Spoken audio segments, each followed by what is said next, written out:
وقت کی دوستی تو ہر کوئی کرتا ہے، مزہ تو تب آتا ہے جب وقت بدل جائے پر دوست نہ بدلے۔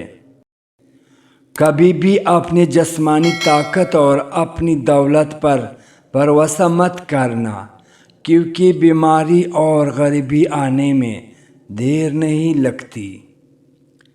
سچے لوگوں کو غصہ جلدی آ جاتا ہے، منافق لوگ منہ پر مسکراہٹ اور دل میں غصہ رکھتے ہیں۔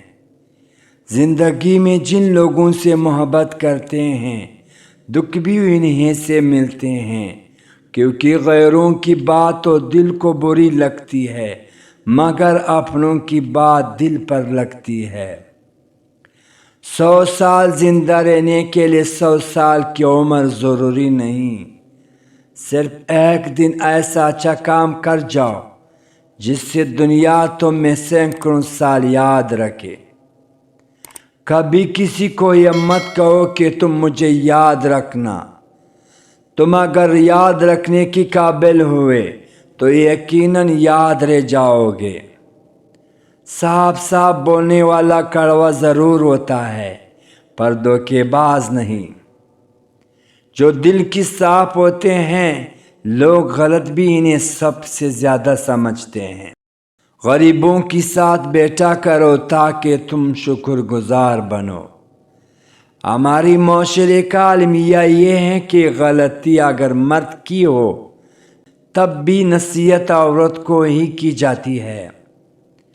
لمحے بھر کی غلط فہمی بھی اتنی زہریلی ہوتی ہے کہ وہ ساتھ گزرے ہزاروں سنہری پہلوؤں کو ایک لمحے میں بلا دیتی ہے۔ شام زندگی کی ہو یا دکھوں کی، آخر کار ڈل ہی جاتی ہے۔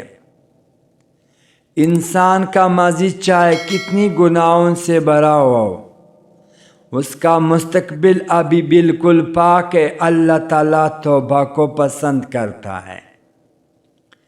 جیسے آپ کچھ گناہ صرف آپ کی اور رب کے درمیان ہیں، ایسی ہی کچھ نیکیاں بھی ہونی چاہیے۔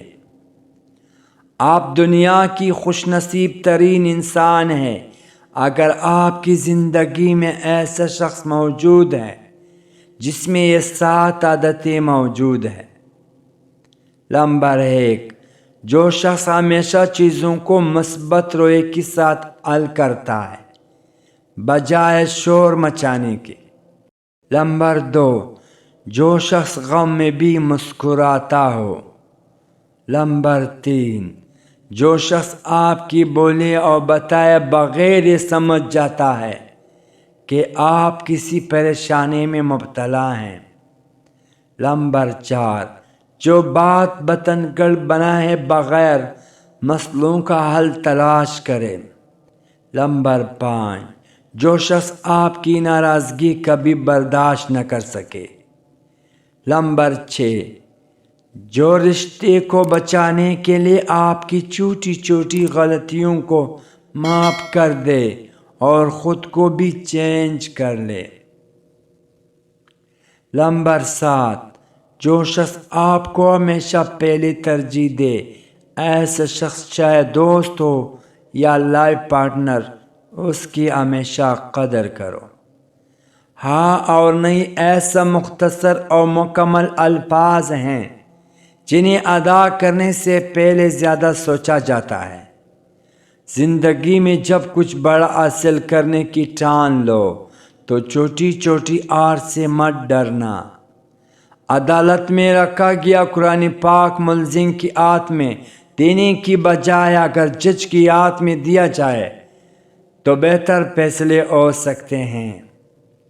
لوگ آپ سے نہیں بلکہ آپ کی حیثیت سے ہاتھ ملاتے ہیں۔ آپ دوستوں سے گزارش کی جاتی ہے توبہ اسلامک آفیشیل لائک کرو، شیئر کرو، پیارا کمنٹ کرو، بیل آئیکن کو پریس کرو۔ Thanks for watching.